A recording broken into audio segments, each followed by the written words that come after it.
Thanks for checking out another clip on the web show featuring the one and only Lisa D'Amato. We met in LA through the most random way, pretty much through email and MySpace and stuff, and here's what happened the very first time we met.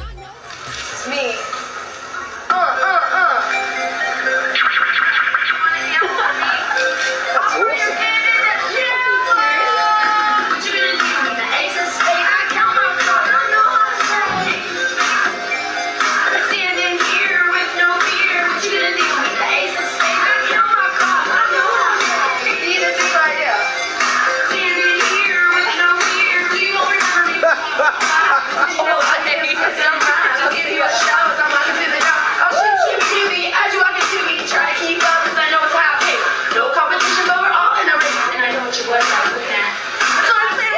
Yes, there you go. It's always fun capturing a story right from the beginning and seeing where a dream can go. And with Lisa and her music, here's some of the examples so far.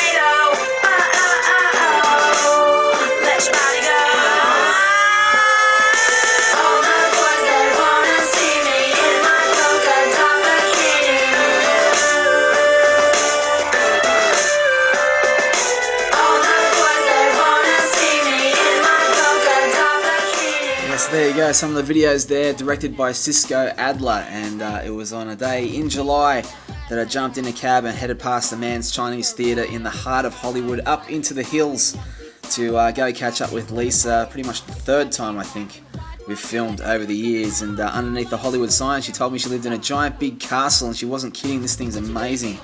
About 20 different rooms with its own moat and everything. It was pretty unreal to be up there. The best view in LA. And as you can see here, just an incredible view of the whole city. Absolutely amazing on a perfect day. So I turned the video camera around, Lisa jumped up from the seat, and we filmed this for the web show. We're randomly on top of some amazing hill up in Hollywood, aren't we still? Yes, we are in the Hollywood Hills right now, and we're at the Hollywood Castle. Hey, you've been babe? I haven't seen you in ages. It's, what, been like a year and a half or something? Yeah. You have to come to LA more often, or I need to go to Australia. You should definitely go there. You can go there with your show that it's going to be on TV soon. But what's been happening since I last saw you? I saw your music's taken off and it's been pretty cool. Yeah, my music is really awesome. I've been recording with different producers and, you know, just performing around town, like the Viper Room and the Key Club, and going to Vegas and performing with Pepper at the Hard Rock, and like performing with Mickey Avalon and Dirt Nasty, and not to drop names, but Boomcat and Hyper Crush and Ultraviolet Sound. Well, let me ask you, because it's pretty funny, because the first thing we filmed online, I think, was when you first put a CD in your boombox. So it's amazing to think it's come to this, right? Yes, it's pretty funny, actually.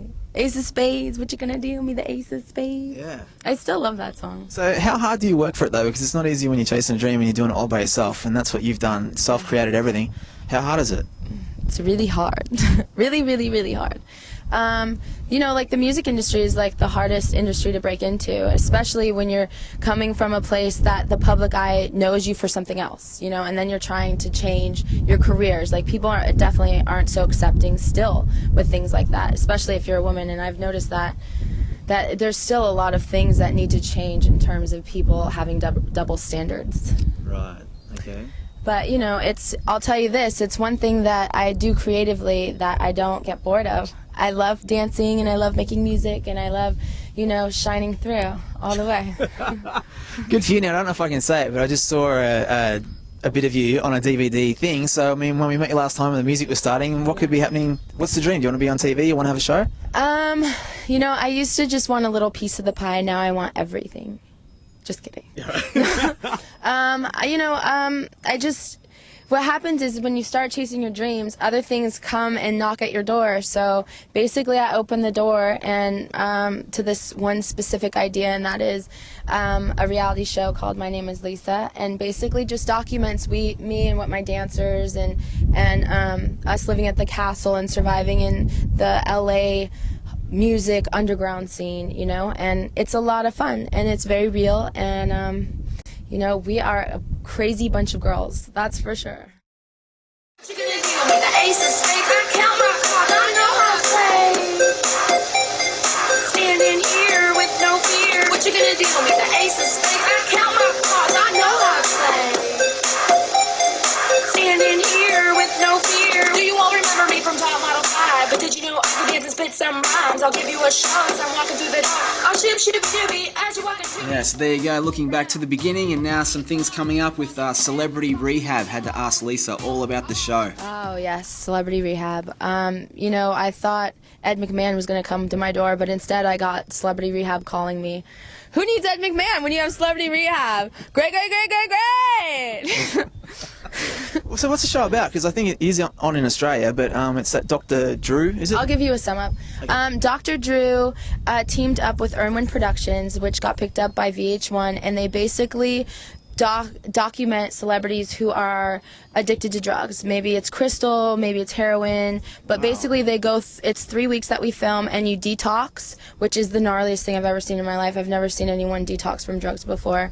And, you know, for me, I went there for self-betterment and basically to learn more about what drugs and alcohol do to your system, along with, you know, you actually have therapy sessions. And, you know, I had some very traumatic things happen to me when I was younger, and because I have been exploited on television, drinking, and being kind of like the wild child, which I would be anyways, I do that sober, but Yes. I was a good candidate to basically go and see like if I could be an addict, if I am an addict, will I ever be an addict? And you know, Dr. Drew definitely opened my mind and my heart to different aspects of life and to really understand what life is really all about. It really makes you understand yourself and understand who you want to become. And one thing that you definitely don't need is to get fucking wasted every night or doing drugs, because I watched people detox that, and it's the gnarliest experience. We had seizures in the middle of the night with ambulances coming. We have people throwing up nonstop, and you know, I tried to make jokes and make them feel like, I was like, hey you guys, we got another slip and slide tonight, like woo. But it's really not funny, it's gross. You know, like talking in their sleeps, like shaking. They even got brain scans, and you really got to see like what drugs have done to your brain, and it actually changes your characteristics and your personality. Wow. Like it's crazy. So I really got blessed to have this opportunity and really learn about myself. And when do people get to see that? Like it's on when? It's in December. I believe it airs in December. Awesome. And I love Dr. Drew. Thank you. Yeah, so there it is. I'm sure Lisa's going to be a big star on that show coming up in December. So fun to catch up with her. And finally, one last question. If you've learnt anything so far and you had advice for young girls out there to have a crack on their own, what do you reckon you'd say to yourself a year and a half ago? You know, when you're chasing your dream and you're blazing your own path and you aren't conforming to what people think that you should be, you are definitely going to hit roads where you question yourself, you test your integrity, and you really have to balance yourself out and understand that like you are probably your worst enemy, and you have to just keep going forward and believe in yourself, because that's what people lack. And you know, it's hard, but Worth it? it's definitely worth it. Yeah. Well, great to meet you here randomly in a castle with these little birds flying. Hey, Togsy! Woo woo! Up at the Hollywood Castle, everybody. Talking, high walking, fast living, doodle doddle, popping bottles with top